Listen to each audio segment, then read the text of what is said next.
Hello everyone, welcome to another episode of the Citizen Dialogue on First Next News Port Harcourt. I am Cassie Tony.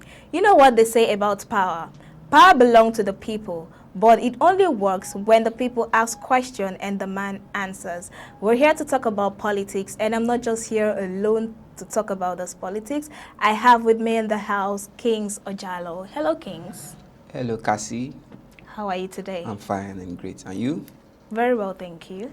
Thank you so much for joining us. Yeah, thank you very much. Wike insists on stopping Fubara's second tenure, saying there's nothing like instruction. The Minister of the Federal Capital Territory, Nyesom Wike, has vowed to stop the re-election of Rivers State Governor Simi Fubara at the 2027 general election. It was reported that during Wike's visit to the Ahoda West local government area of Rivers State on Sunday, he stated that he will not listen to any instruction regarding Fubara's re-election.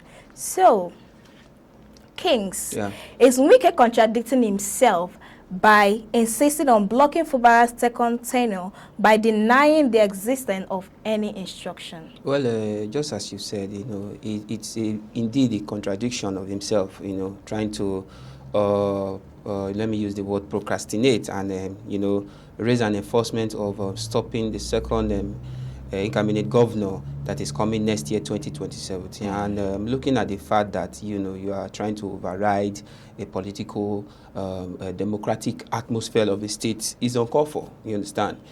As a city minister, we expect the people or the Nigerians expect you to, throw more affairs in your position currently as a city minister of the FCT, which, you are supposed to, take full control on that aspect rather than trying to interface on other activities, most especially in that of Rivers State. And for the fact that you are not just only raising activities, you are trying to, raise allegations and also to unseat, looking for means, to unseat the governor in the next election. It's once again is determined by the people, you understand? Irrespective of your political power, your political structure, or wherever you may be, you can't just come out and decide and make that decision that you will, unseat the governor with whatever history you both might have.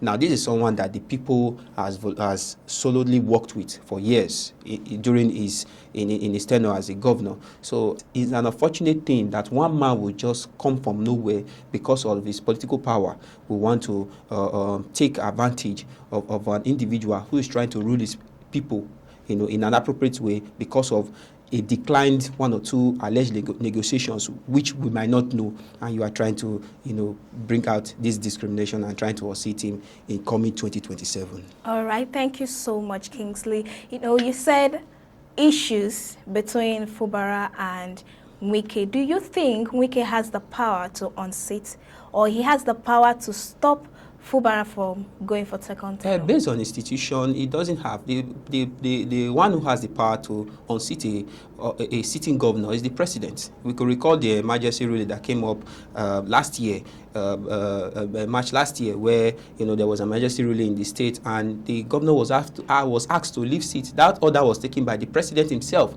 So you, as a minister, you don't have any. If you look at his statement, he is not trying to unseat him, but he is bringing emphasis that look, this coming 2027. There is no support. Chances of him winning. There's no chances of being winning. So you should know that he doesn't have the right. You understand? If the country's democracy system was still buoyant the way it ought to be, definitely one man should, as a matter of fact, he should be probed for that statement. You understand? So it is determined by the people. You understand? Not by the so-called minister. Because you have your respective duty, you should go ahead with your, he doesn't have any so-called power. And also the institute that empowers or mandates an individual to take up a particular position in a country is the INEC. So when the people do the actual political activities, that is the election, definitely when the INEC commences it accurately, fairly, definitely that will determine if the governor will take back his position as a sitting governor again. All right, so moving away from that, Governor Oti rejects APC takeover claims, stating that Abia State is not for sale. Abia State government has dismissed claims that the All Progressive Congress APC would take over the state in the 2027 general election, insisting that Abia State cannot be captured by political promises or family influence. So, is Governor Oti's assertion that Abia State is not for sale a response to genuine political pressure or a strategic move to consolidate public support? Yeah, he's actually making a move to make sure that to enable his people, letting his people look that democracy belongs to them. You understand, not by the federal power or by any means. What the governor of Abia State is trying to emphasize here is this. You know, Nigeria has, on a long run, suffered in the hands of, a political rival who tend to, manage the country as a family affair. But he is letting them know that, look, your decision counts. I am your governor, but to mandate, to bring Abia State, give Abia State what they want, politically, it depends on you, the people. So that is what Alex Oti, the governor of Abia State, is trying to let the people know. You understand? We could recall whereby his counterpart recently came to him, that is talking about the life of Uzodinma, the governor of Imo State, came to him and they had, normal the governmental forum discussions and thereabouts. Emphasis were also made, trying to support the president in coming 2027. Now he has reaffirmed that statement that, look, despite the pressure from anywhere, Abia State, the decisions or the election that will be commenced in Abia State, it should be done by the people. I, as the governor, I am not the one to decide for you. Yes, I'm your governor, but I don't have that democratic right to say, okay, we must, you understand, we must vote for this. Choose your own politician, choose your own your own leader yourself, not me trying to win the heart of the state or try to persuade the state that we must vote for a particular individual because you are in a strong political atmosphere or political ranking. So I think the governor in this sense has really made the right decision and also proclaim the right statement that any reasonable leader will say for his people. All right. Abia State was once PDP state, right? Yes. And now they move over to Labour Party, and I hope they are able to maintain that. Still on Citizen Dialogue on First Next News Port Harcourt, I am Kasatoni, and I still have with me Kings Ojalo. So we'll go on a short break, and we'll continue. Welcome back to the show, still on Citizen Dialogue on First Next News Port Harcourt. I remain Cassie, Tony, and my guest, Kings Ojalo. So, Kings, Egbetukun other police commissioners to redeploy Region VIP escort to anti-crime operation. The Inspector General of Police has directed all state commissioner of police to immediately assume control of special protection units based within their areas of responsibilities and redeploy personnel withdrawn from VIP protection to conventional anti-crime duties nationwide.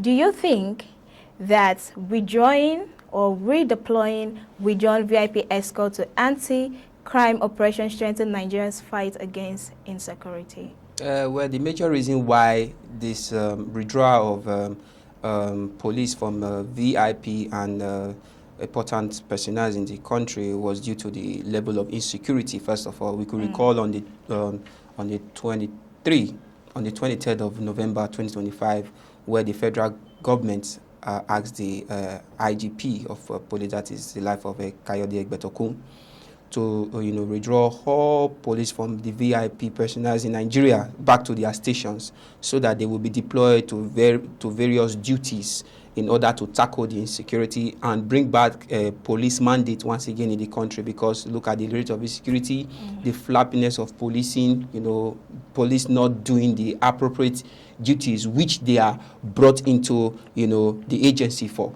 So I think that was the move as at then. Now the essence of reaffirming this by the Inspector General of Police, I think they've been a slap, because since the order has been given, you understand, we are still seeing some slaps. Allegedly some individuals who are in high profile, talking about celebrities and thereabouts, still carry on these escorts by the police around with them, whereby there have been an order by the same federal government that if anyone needs escorts for their safety and thereabouts, should go to the SCDC, for that is those other security agencies, and make some registration and thereabouts, for their personal safety, not the police. You understand? Because the police has been mandated for another duty. So I think this is why the IGP is making this statement, occurring it once more to the public, and let those security forces who are still attaching themselves to those VIPs to restrain their movement from there and go to the actual, go back to the actual pasture which they were mandated for, not by being bodyguards to individuals who are in high profile. You understand? For the purpose of policing is for the well-being of citizens. I think this announcement by the IGP once more is a good development, and also it is best the police of the Federal Republic of Nigeria to follow suit with this, announcement, so that the rate of insecurity in the country will come to an end and the appropriate thing should be done. We've come to the end of the Citizen Dialogue on First Next News Port Harcourt. Thank you so much for watching. Till I come your way again, same time, same station, I remain your host, Cassie Tony. Bye for now.